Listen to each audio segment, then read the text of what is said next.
we have to at least have conversations about nutrition.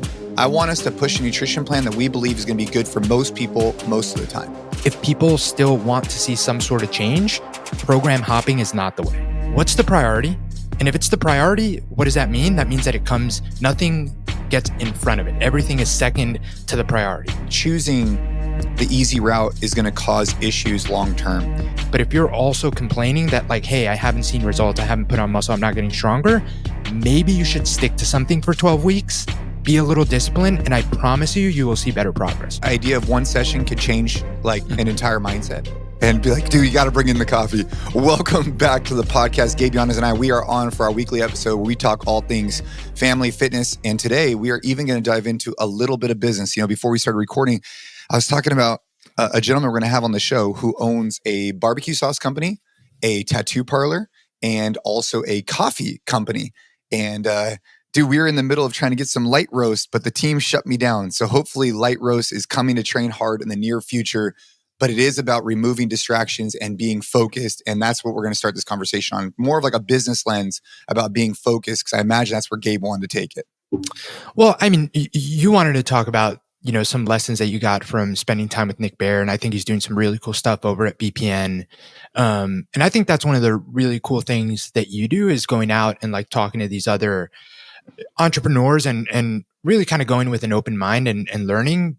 And I think that we can talk about it because we hadn't really talked about it. I know you wanted to share, but I think one of the takeaways from that was things that, honestly, I feel like I've been really, really trying to be adamant about for a while, which is everything having intention and always having a priority. And I think that this applies a lot for life too. Like we had Jordan Sayat on the podcast recently, and I loved that episode. And he was talking, because I know that a lot of people listening might not necessarily be entrepreneurs, might not have their business. So I always try and tie this back to what I know we're talking to, which is dads and husbands. But you have different seasons in life. And I think that finding balance, work-life balance, and trying to like chase two chickens, you're not going to catch any, man. Like there are seasons where like this is a priority, work is a priority, career is the priority. Like when you're younger, when the kids are super young, like that's the time I think to like double down and like create a hedge and really like build, because when the kids get a little bit older, that's when you want to have a little bit more time, flexibility to go to the sports games, to take longer vacations, to, be able to end work a little bit earlier on a Friday, to do whatever, to go early to the tournament, all those things. But you can earn the right to do those things if you put the work in earlier. And the parallel there to business is I think that, if you're trying to be everything for everyone, if you're trying to put out coffee and put out this thing and like apparel drops every month and all of these things, like all of those things take away time and resources from the mission, whether that's selling awesome supplements, whether that's, trying to have training programs, whether that's trying to inspire. Like at the end of the day, I think that we all have like, I always say like a pie chart of energy and resources. Some of that goes to family, some of that goes to just whatever you have going on in your life, and then some of that goes to work. And then within that like slice of the pie, you can only dedicate it so much. And every time that you add something else that you need to be focused on, that you're thinking about, it's not like the pie is getting bigger. Like we all have X hours of day. We all have X amount of energy. We all have X amount of like stress and like actual like, hard decisions we can make. So I'm super big on, dude, like what's the priority? And if it's the priority, what does that mean? That means that nothing gets in front of it. Everything is second to the priority, because otherwise it's not a priority. And focus. Like once you figure out the direction you want to go, that's the direction you need to go. And everything else, by definition, is a distraction because it takes you away from it. And I hope that that's the conversation we had with Nick. It seems like, especially lately, they've been very focused on like the type of content they're putting out and like what they do as a brand. And I think that, that applies to life and it applies to business. And it's something that I try and do myself and not get distracted and pulled away from what my goals are. I mean, when we're talking about coffee, what we're talking about here is with Train Hard, I always come to the table. It seems like I come to the table with a bunch of ideas, and now the team reviews those ideas and provides constructive feedback. And I would say that from a business perspective, I do think it's important to probably have some checks and balances in there. I think you need both, right? If you only have people like who are very conservative, very this, don't want to do anything new, I think that that's not the way to go from a business perspective. If you only have people that want to just keep chasing the next thing, I don't think you could do that either. I think you need those checks and balances within the organization because you need both. You need the push and pull, I think. Now, Gabe might disagree with that, but I think that you need that push and pull. Otherwise, you're just going to be focused on something, but never thinking about evolution, never thinking about diversifying, never thinking about different paths. And like for us, I'll just speak from experience. Like, dude, when we first got into the game, we owned and operated brick and mortar gyms. Then we saw opportunity in corporate wellness. And at the time, if someone had told me that was a distraction, maybe in hindsight, it could have been. But dude, that turned into a 7-figure business model for us for a decade. And so I think taking that leap was super important. And then we started recognizing, hey, we need to go into digital. And so we took that leap. And so I think there has to be a check and balance there where you're not just taking a leap to do anything ever, but that you're having a team that holds you accountable to make sure that's the right decision and it's calculated. I think that's the caveat there. Now with Nick, what I found to be really interesting in his particular case, and this is purely business, I'll share with you guys, which is, and this was like a nugget that I took away at BPN, which is Bear Performance Nutrition. They host like these, what is it, Gabe? Was it half marathons they're doing? It was either like a half marathon. They would host half marathons. They host running events. Yeah. And because I've seen these as an outsider looking in, but they've hosted like crazy, like they hosted one that was like an overnight ultra. There you go. Like 50 miles and it started at like 8 p.m. So crazy. Like most people are running middle of the night. Like it's insane. So they hosted something like that, but then they also hosted like a more. So that's where I'm going with this, right? Like it's like when they host like the crazy ones. So half marathon's probably not a good example. That's not what I meant. What I meant was what Gabe was saying, like ultra, crazy. Like people look at it and they're like, damn, dude, that looks crazy. You're going to go do that? They got, so many applicants that they had to turn people away. Like thousands and thousands and thousands of people applied to come and do this event. But then they're like, oh, you know what? We're going to do something a little bit more inclusive. We're going to do something that's going to like get people off the couch and get them moving. And which I think there's a lot of, getting the community fitter, I think is really important, but they only had 9 teams sign up. So when they put out like this 400 meter, like, hey, come run 400 meters. And then like with your friends, invite your friends. They only had 9 teams. I don't know how big the teams were, but they weren't that big. But when they put out an ultra, that's like crazy. They have thousands and thousands and thousands of people. And I think it's a really good example from a business case that on the surface, you could say, hey, they are after the endurance performance athlete. That's who they're talking to.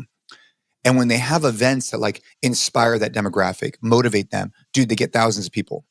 But when they go outside that audience and that audience probably thinks that running a 400 meter, it's like, it's not a challenge. It's soft. It doesn't invoke an emotion in them. And that's why they didn't sign up. And so it was a really good example, like black and white for me, of thinking about what we're doing with Train Hard and the type of person we're attracting and the type of events we want to host in the future, because that's a good example of like, just stick to the person you're talking to, because if you try and pivot from that, it's just not going to be well received by the audience. Imagine that you do something off brand and it doesn't work out. No, coffee is completely off. Coffee is completely on brand. Coffee is totally on brand. I think everybody. You know what? I hope we get some messages in and to Gabe. But I think that but I think that that's an interesting point too, right? Like, because I know that with a lot of things that we've tried to do, and it's easy to do this. It's easy to do this, especially when it reinforces something that you want to do or like a preconceived notion. We have an audience size of whatever, X, right? That maybe listen to the podcast, subscribe to the newsletter. Tomorrow there's 15 emails like, dude, coffee would crush. Feels like a lot because, we don't usually maybe to a specific podcast get, over 10 emails. There's not a lot of people messaging in about a specific thing in a specific episode. We get a lot of emails and a lot of feedback on the podcast, but it's so easy then to be like, dude, everyone wants coffee. Like everyone needs coffee. Like we need coffee tomorrow. Let's buy a roasting machine ourselves. We're on it. Exactly. And I think that that's something that you need to be aware of too. A really interesting framework. And I'd love for us to do this in 2025. And Oliver, who is the CEO of the company I used to work with, who I still stay in touch with, awesome guy. He's been a big mentor of mine in many ways. So they use this. And it's funny because he's so classic. Like he takes things that he like likes and works and he uses it everywhere. So he uses it even for his family because you can. And it's Patrick Lencioni's 6 genius types.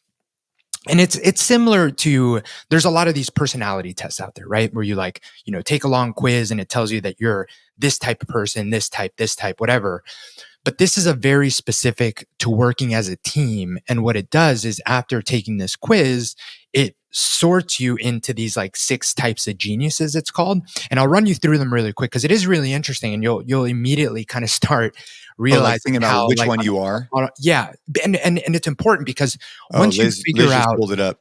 Yeah. So once you figure out the one that you are, it gives you a good framework to then, when making decisions, like stay in your lane, like the genius of wonder and invention, right? Like the person that's always thinking about the next idea. Like you would fall into this bucket, obviously, right? Like always thinking about the next big 10 ideas and having the natural gift of like creating like original and novel ways to solve problems.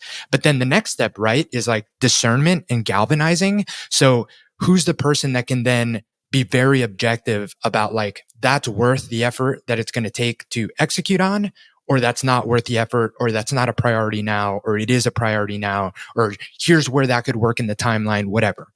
Galvanizing is like the gift of like then getting a team to like rally and really want to like now take this idea and execute on it.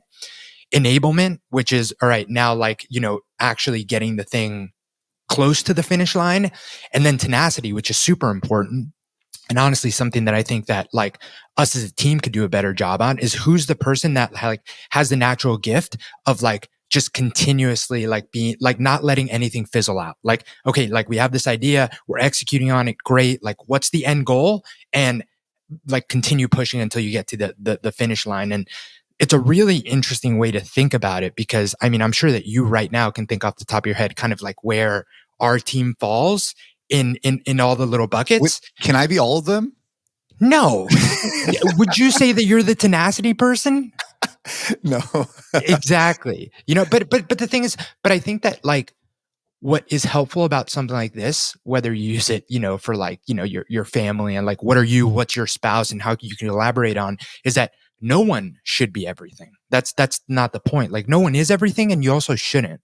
It's like unrealistic to expect that someone could be all those things, because if you are the person that's constantly thinking about like the next idea, like you're very creative and you're not going to be the person that's like super focused on like finishing. And I think that once you acknowledge that, hey, this is what I'm good at, this is what I'm not, and you can empower the people that are good at different roles to take those roles and run with it and not kind of cross wires and step on toes, that's when you can really get a machine that just like, great, new ideas. Is it worth it or not? Yes, no. Great. Empower the team. What does the team have to do? Execute.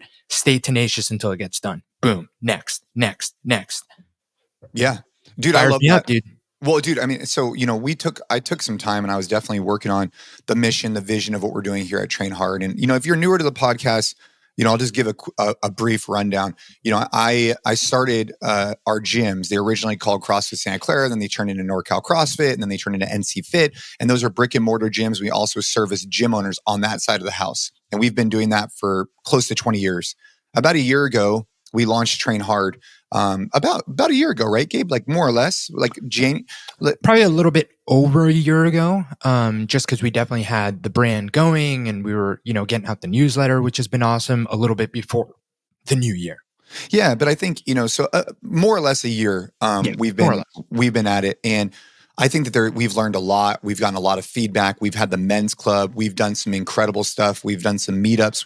We've received so much feedback from this podcast and the newsletter that's just been like really profound and really fires Gabe and I up. But one of the things that I think I could have done a better job of, and I'm still working on, is just defining exactly where we're going as a brand and what we're looking to do. And so, we took a lot of time to write down the mission, the vision, and just get the whole team on board. And I just want to share like at a high level where I'm going with the vision of Train Hard and letting our audience know like what we're trying to do, which is to build highly capable men that set the example for future generations. And I want to bring that up because,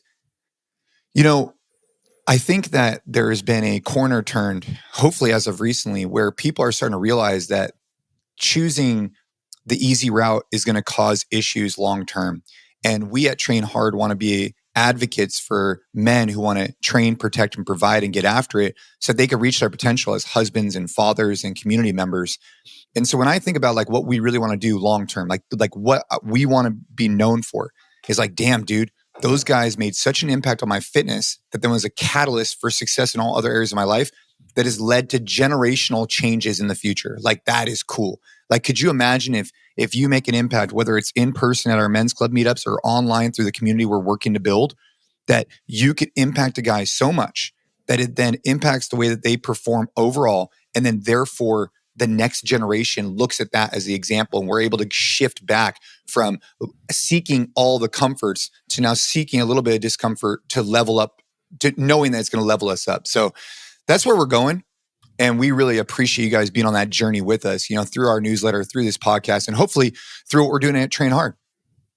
We're trying to get men jacked. That's what we're trying to do. That's the elevator pitch. We're trying to get you jacked because your physical, like love that, how I'm like, dude, I'm going all deep into man. generational changes. I'm like, and then you just come, I get it. I love it. Because that's where it starts. That's where it starts. And it's, we've had a lot of conversations, and I think you've come to realize the power that has as, fitness being the gateway drug to success, man. Like, I think that all that stuff is great and good, but I do think that for just people in general, I think that putting, their goals and aspirations so abstract and long-term is great. And I'm 3,000% behind that being what I do for my job at Train Hard.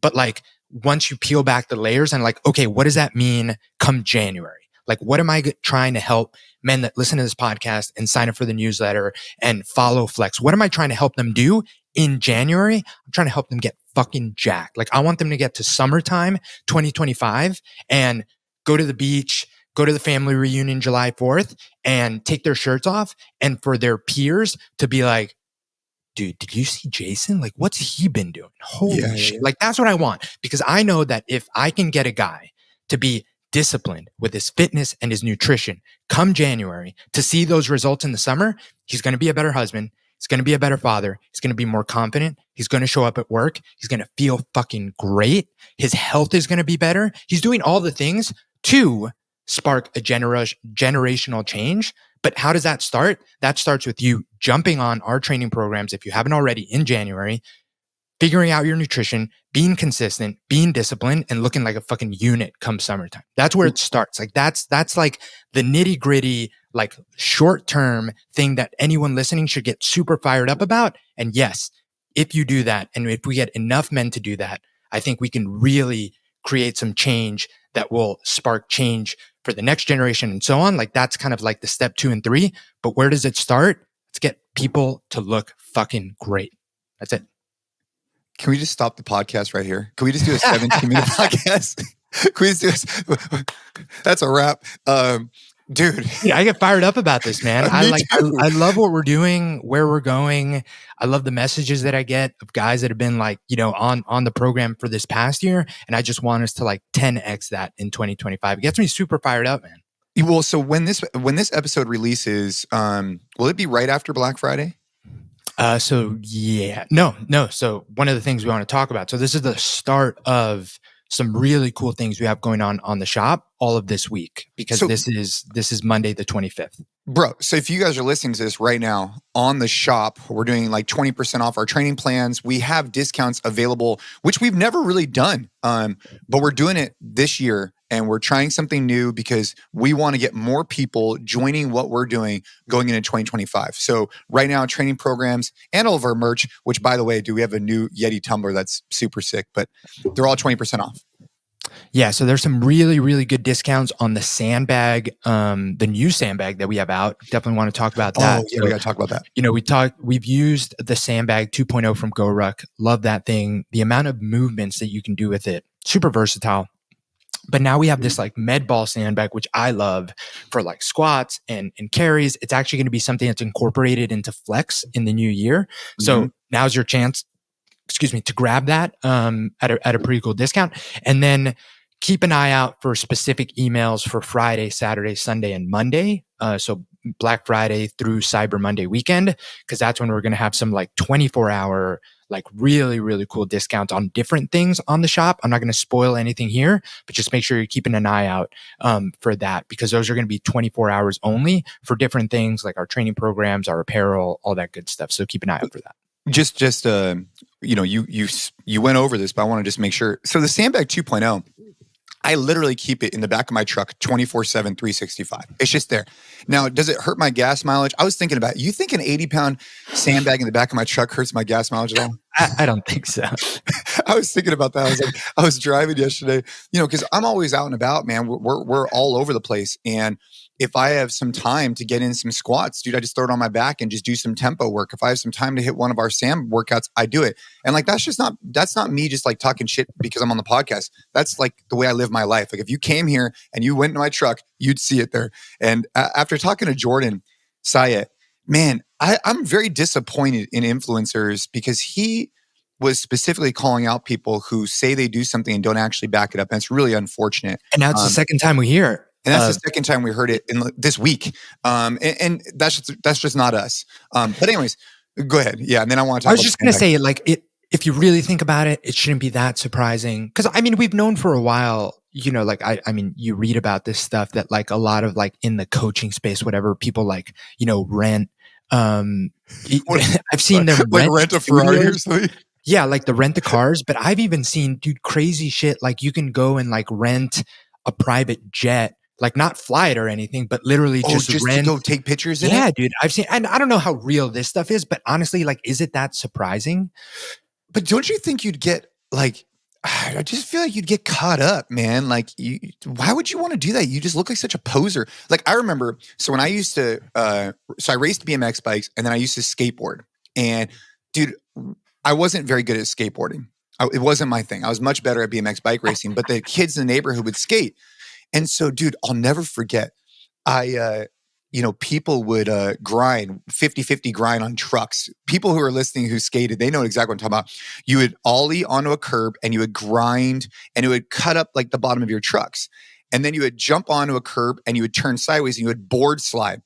And when you knew how to board slide, the paint underneath your skateboard would kind of like the paint would kind of like look like lines. You know what I'm saying? Like imagine like there's a graphic underneath of like a skull and the skull would start to like get beat up. Well, you knew the signs of a good skater subconscious, like hypothetically, if they had some good truck marks and some good board slide marks. And so I just remember myself distinctly as a young kid, like kind of like taking the board, kind of like going up to a curb, kind of giving a little back and forth on it. Like I didn't actually do it. I knew where you were going with it. And the thing about it is, man, when you're a poser like that, dude, people pick up on that shit. How are you going to have like trucks that look like you have been grinding for like years and a board slide and then when you actually go to perform at like a skate park, you could barely even do anything. It's just a bad look. And that's my analogy from early in life. But back to my don't put on a front. Like just be, because eventually you'll get caught up. But 100%. Yeah, back to the sandbag. So the sandbag 2.0 has been awesome. You can power clean with it, you can back squat, you can do all kinds of stuff. But when we're talking about 2025 and what we want to do with our programs, Force and Flex, Gabe is very passionate. He writes the Flex program and it's awesome. I've actually really been more keen on getting in that type of training as of recently, plus some running, obviously, with the hybrid flex. But anyways, adding in the sandbag for holds, adding in the sandbag for squats, like bear hugs, I think there's phenomenal utility to jiu-jitsu, right? Because you can kind of get that gable grip on it and hold that position. I also think it's just odd object and it really resonates with like,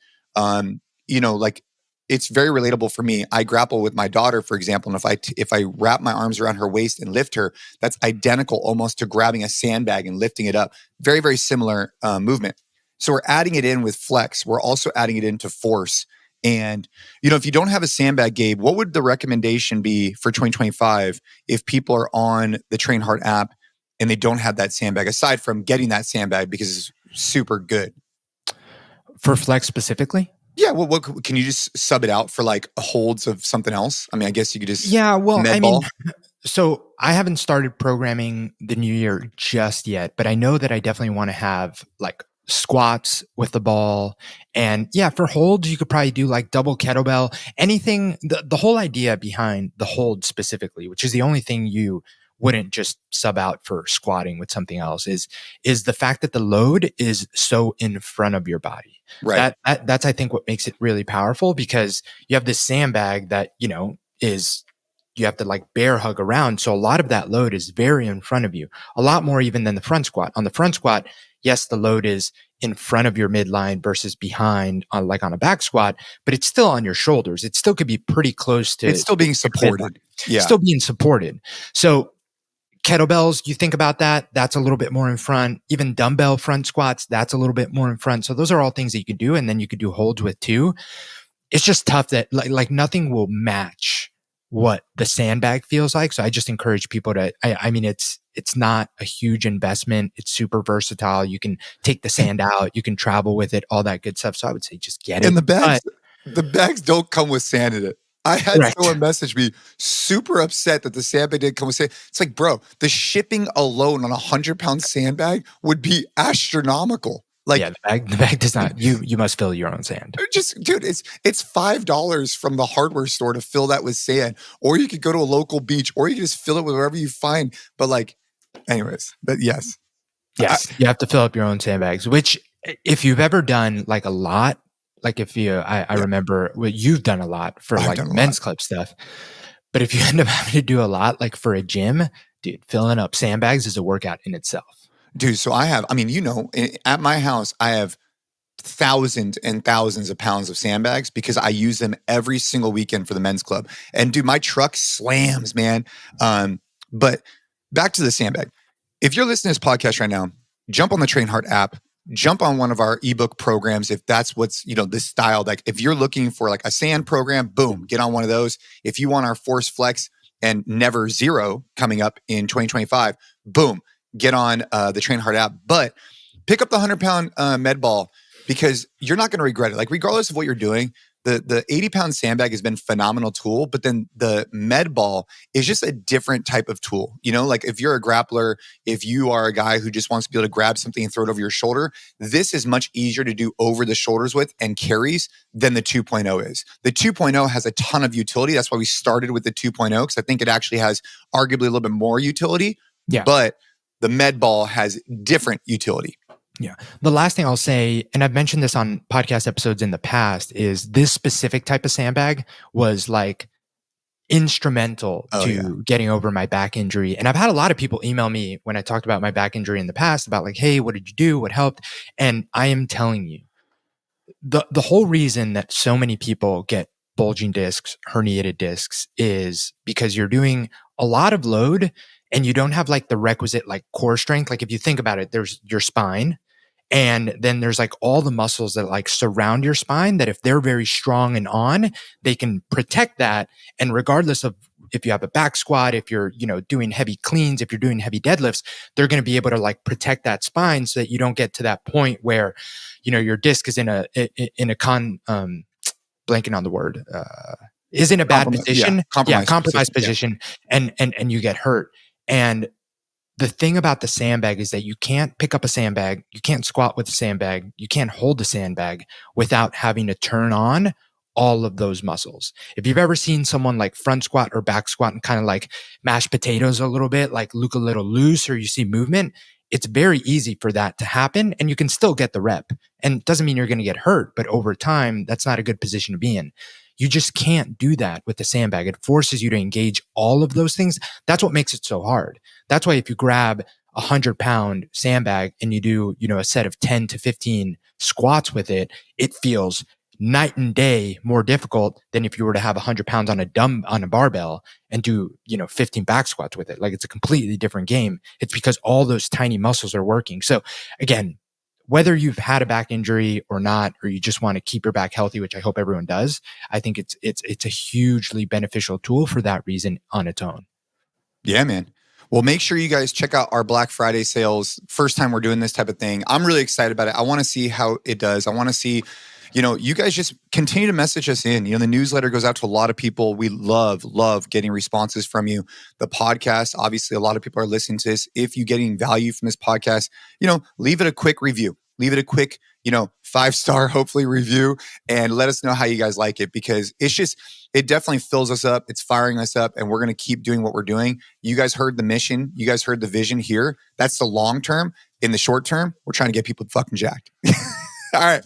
Where are we going, Gabe? My half marathon. You just got done the half marathon. Yeah. Hey, so we talked about it on the podcast. Shout out to Gabe Yanez for being the man in the arena, for putting himself out there, creating a goal and then achieving that goal. That's important, man. I mean that shit. It's one thing to say, hey, I'm going to go run a half marathon. Like, I'll be honest with you. The High Rocks thing with you, I'm definitely treating it like, hey, dude, I'm just going to go out with my bro. We're going to go work out. I don't have like any expectations except for to finish without fucking crawling on the ground. But you trained for this. Like you're treating this more like I did with the tactical games. Like you trained for it, you set yourself a goal, and you hit your goal. I came up a little short on my tactical games goal, but you hit yours. Yes. So I mean the big goal, the like super ambitious goal that I'll be like really, really happy, and it'll be a huge, success if it happens, is sub 3 hours for the first marathon ever. I think that was a pretty cool and ambitious goal, and still feel good about it. This was very much, and I appreciated this with kind of the coach that I'm working with and like coming up with a plan. This was like a really cool, and you can speak to this, earn confidence booster of like, okay, we're 8 weeks away from the big goal. This is half the distance. You should be around here to tell us like, hey, are we on the path? Are we behind schedule? Are we potentially ahead of schedule? Just gives us a really good data point to say, all right, like we're good. And I'm telling you, man, like it served that purpose in that, like, I ran a 127. It was a 127 high. So I'm looking at the pace. I think that was like around a 640, 642 average. Do you think you could have ran another mile at the same pace? So the thing about this course was that it was an incredibly windy day. So for anyone that like has run and kind of like looks at wind on stuff, there was 60-knot-mile winds with like up to 25-mile gusts. So it was like that's super windy. That's but like, did you have it on your back though? Like to start, you had it on your back? Yeah. So the way out, it's on your back, which is great. However, a tailwind, especially in running, isn't as helpful as a headwind is like really hard. Yeah. Because it's not like the wind is like pushing you per se, but it's definitely like making it harder. So the way out, I was running 630s like comfortably. I was like, dude, this feels great. If anything, like I would look at my watch and be like, this is a little faster than what I'm planning. I don't want to burn out. Like, let me try and slow down a little bit. But like, as soon as I was just running without looking at a pace, I was like right around 630, 635, which is great. I was like, this is awesome. Get to the halfway point, turn around, and it was like a smack to the face. Right. It was like, dude, someone put the brakes on. So the way back was a battle the whole time. So to answer your question, yes, I could have definitely done another couple miles at the same pace. Like I didn't come in completely destroyed. You didn't like run the last mile. Like you didn't like try. You stayed at the exact same pace basically the way back, and like you hypothetically could have continued on that for a little bit. You didn't like run the last mile extra hard knowing that you're going to stop.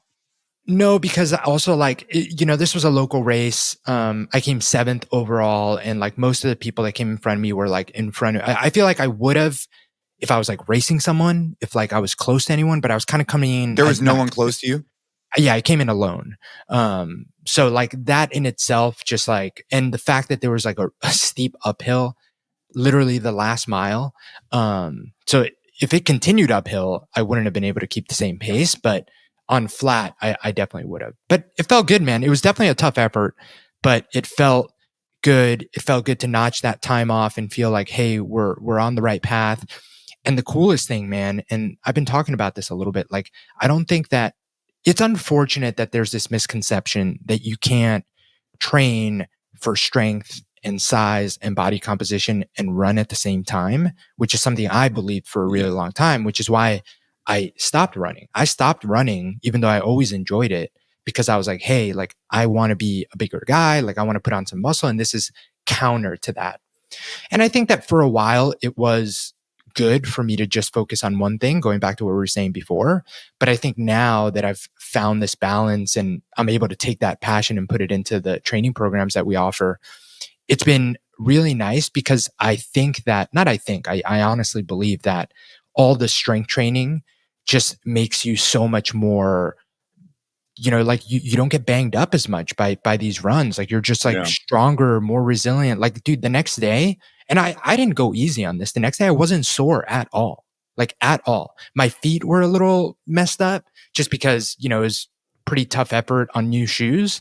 I had like a little bit of a blister, but like aside from that, the next day I was like fine. And I think that was surprising because I remember back when I was doing, cross country in college or like triathlons after that, dude, you would do a race and I would be destroyed for a week. Like, yeah, I mean, that's a little bit of a different stimulus, but yeah, I get that. Like, because you're also getting in the water and you're also biking, right? And the intensity might have been a little bit higher. Look, I agree with you. I'm not like, I agree that getting in the strength training has built this kind of like muscular, I guess, framework that allows you to kind of have that impact a little bit easier, perhaps, right?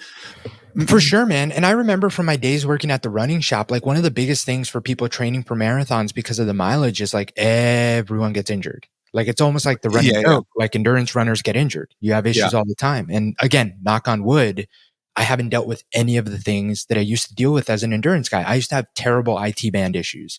My hip used to hurt so much. My knees used to bother me. I had plantar fasciitis, like all the things that like you talk to any runner and they're like, yeah, I deal with all of that. And none of it. And I'm heavier now. Like I'm running the same times, if not faster. I'm easily 10 to 15 pounds heavier than I was back then. And I feel better and I'm older, like that's big too. Like, and your blood work came back at 86% efficient. 86 compared to your 91. Yeah. So yeah, man, I mean, listen, you were talking about it before, like we walk the walk. I test every single flex session that goes onto the app or our ebooks, every single one. If you are looking at a workout and you're doing it, I have done it in some way, shape, or form. I have tested it. I probably have made some edits because I always put something down on paper and then I go test it. And good thing I test it because I'm like, man, I need to change this.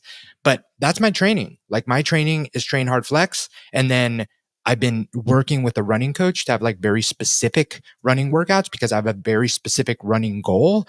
But I'm following exactly what the kind of structure is of our hybrid flex, which is mostly easy runs, one speed work, one long run that gets longer every week.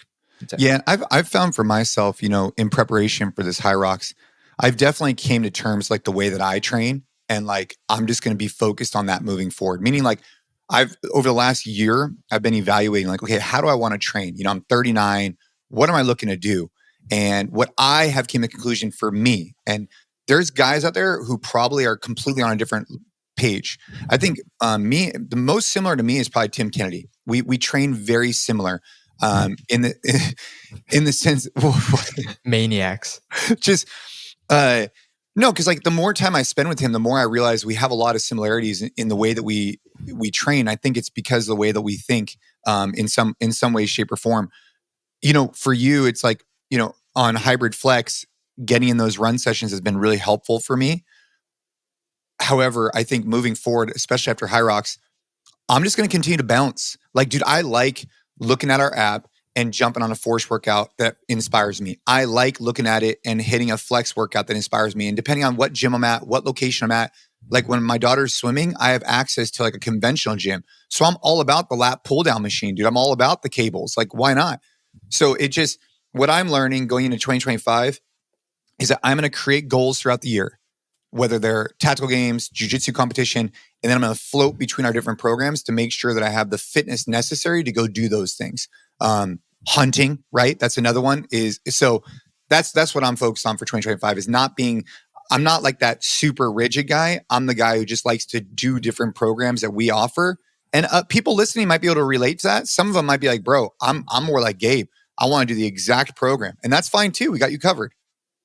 Yeah, and this isn't even pushback, what I would add to that is that I think that you're a very unique specimen. So is Tim Kennedy, that like you've achieved peak fitness, like period. you're now spending the decades of your life from here on in maintaining. That's it. You're not trying to put on muscle. You don't need to. You wouldn't benefit from it.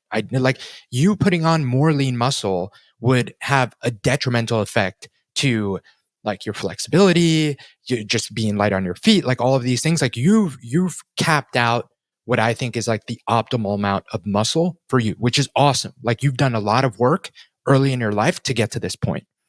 Health, like we joke around about it, but you're 91% on your blood. Like you're incredibly healthy. You've done all the work to be in a very optimized place from a health perspective. So I think that like with those things in mind, like you can afford to bounce around and not follow a structured program and literally just maintain. Like you've earned that right. And I think that that's just important to note, because I know that, again, a lot of people listening, most people listening are not Jason Khalipa. They want to put on muscle. They want to look different. They want to be healthier. They want to feel better. And I do think that there's just something to be said about, there's a lot of thought that goes into any training program. Like I think that we do a great job. I know Dennis very well, who's like, the absolute training encyclopedia that writes Force. I, try and put my best foot forward and flex, and it's exactly what I do. There is a very, very intentional method to how we program these programs. And I do think that a lot of people that are struggling or feel like they're at a plateau or are frustrated that they're not seeing the change that they're seeing could benefit from sticking to something for at least 12 weeks, even if you don't enjoy it. Even if you like listen to Jason and you're like, man, like I'm kind of the same way. Like I want to go in and like, what do I feel like doing? Like, great.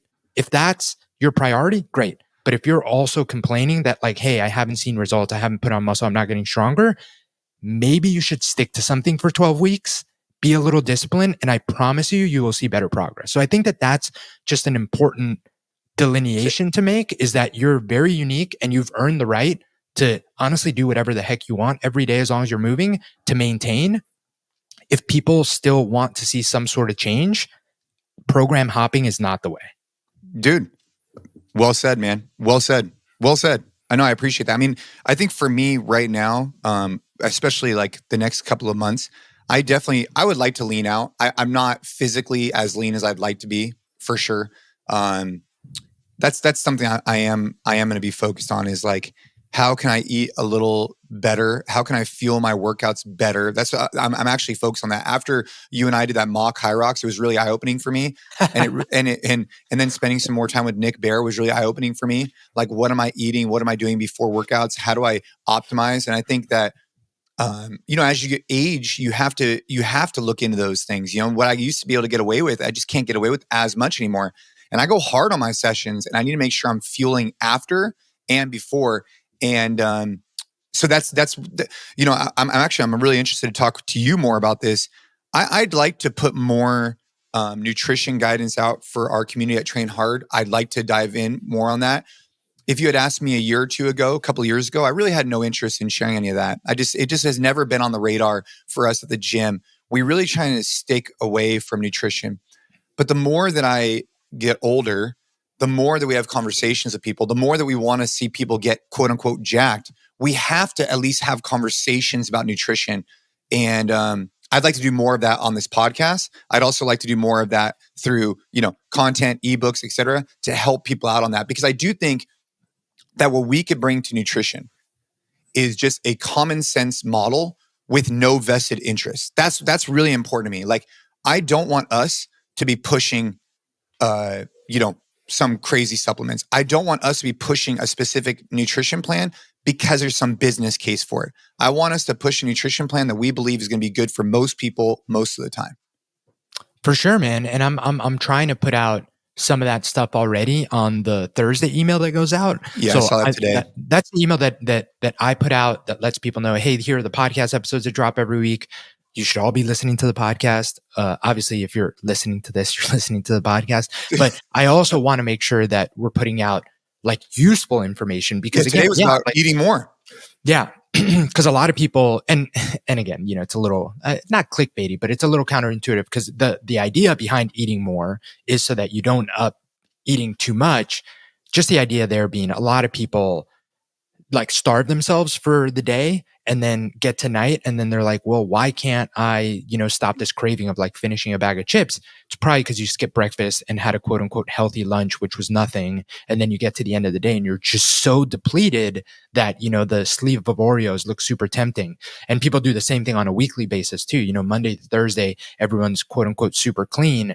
Then you get to Friday, Saturday, and Sunday, and you have absolutely no self-control. And that could all be resolved by being more intentional about what you're eating in the beginning of the day. And also just making sure that you're being consistent through the week. Like eating healthy doesn't have to mean that you're not eating the things you enjoy. Have some of that earlier in the week so that come the weekend, you're not completely, off the rails. And to your point, I think that a lot of the nutrition advice that we can put out is pretty common sense stuff. Yeah. Like it's not like, you have to combine this food with that food and have this crazy supplement or like follow this specific meal plan. It's just things that maybe people don't realize until they realize it. Like I would hope that today's email just opened people's eyes a little bit to, maybe if I just have a little bit more for lunch, like I will feel better at night and I'll have, 2 cookies instead of the entire package. Yeah. And that alone can make a huge difference for people. Yeah, no, dude, I agree with you. I mean, Jordan Sayat, he was very passionate and convincing about carnivore. He was very, he was, and he had pictures. He had pictures of the fatty blood. He had pictures of fatty blood.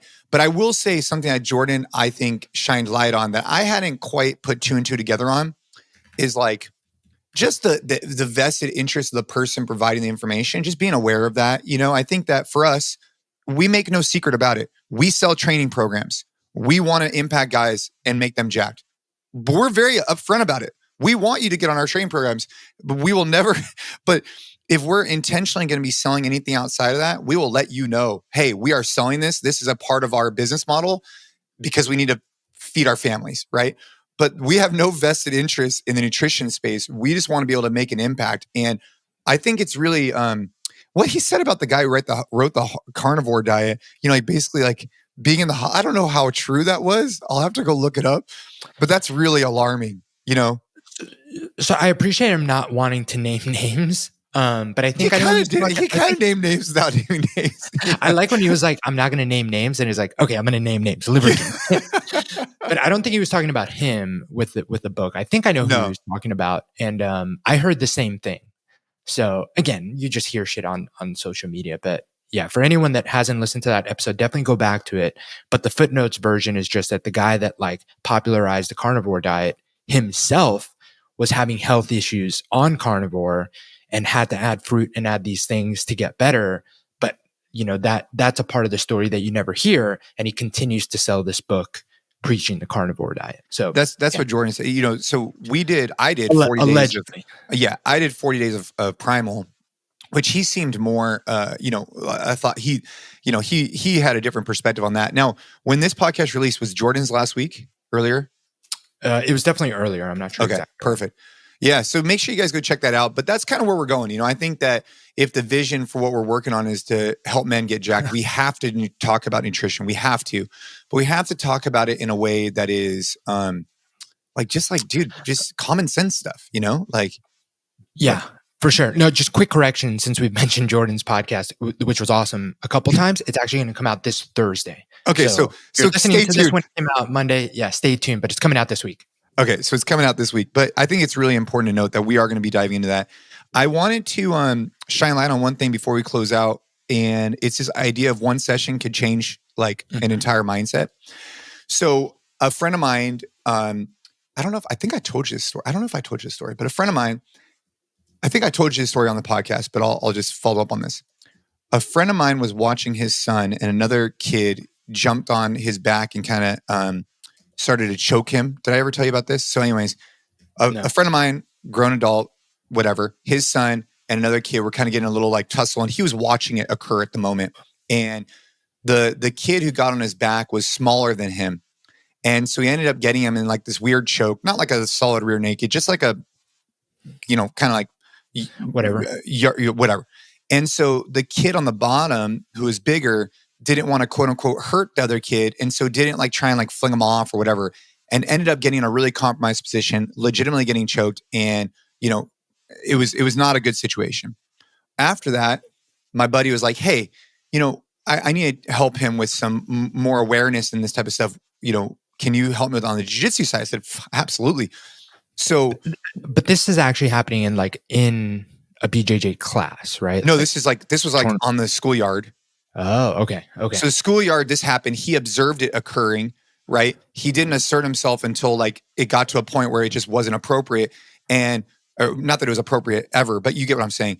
And then when he talked to the son and said, what happened? He just like, dude, I didn't know how to react. And I didn't want to hurt him by like throwing him off of me.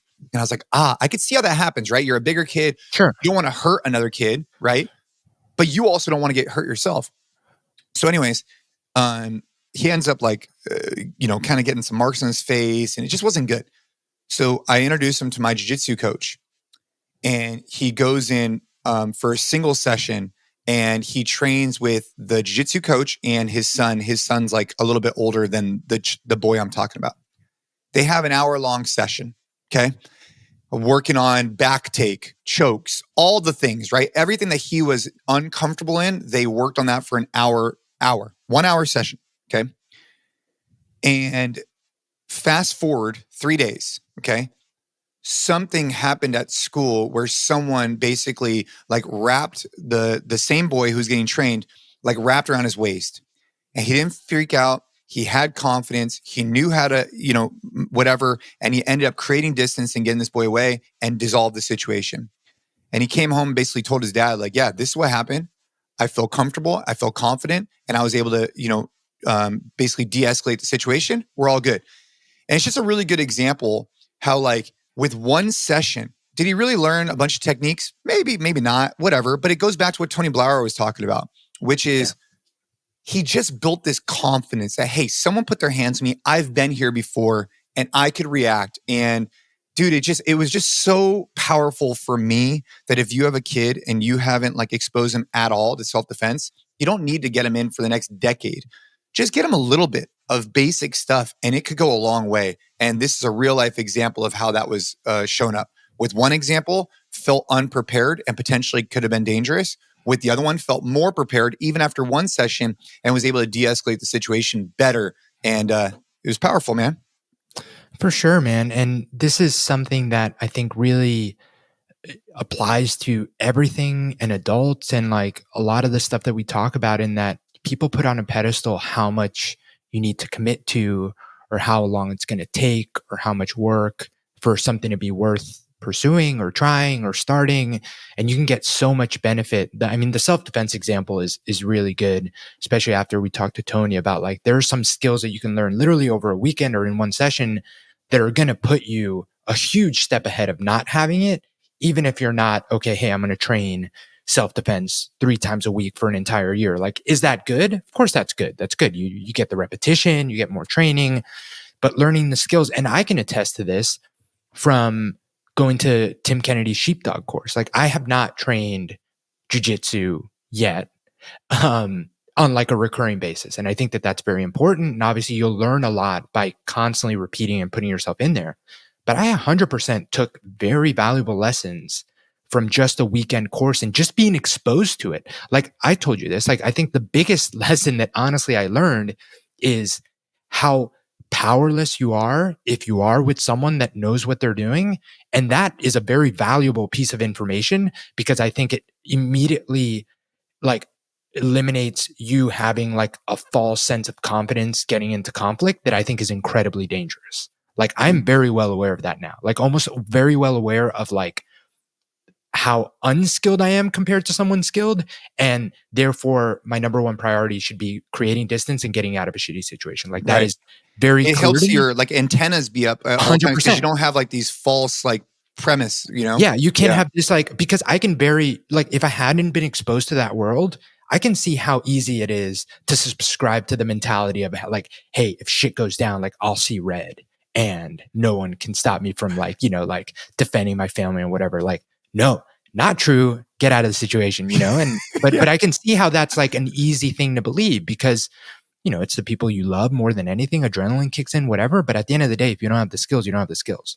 Yeah, man. So shout out to my buddy and shout out to his son for getting a little bit uncomfortable. Story, man. That's a cool story. And it's cool that it like I mean, it's not cool that it happened 3 days after. Like, ideally, that didn't happen, but it's cool that that difference was so marked. Dude, I mean, I'm literally at a soccer game and my buddy tells me, hey, this is what happened yesterday. My son came home with so much more confidence. It's like, wow, like, dude, one session. It's like, wow, like, dude, that's huge. Yeah. Well, hey, look, I appreciate you guys for checking out the podcast. Make sure that you check out the podcast show notes and join our newsletter if you're not already on it. And of course, go check out our Black Friday sales.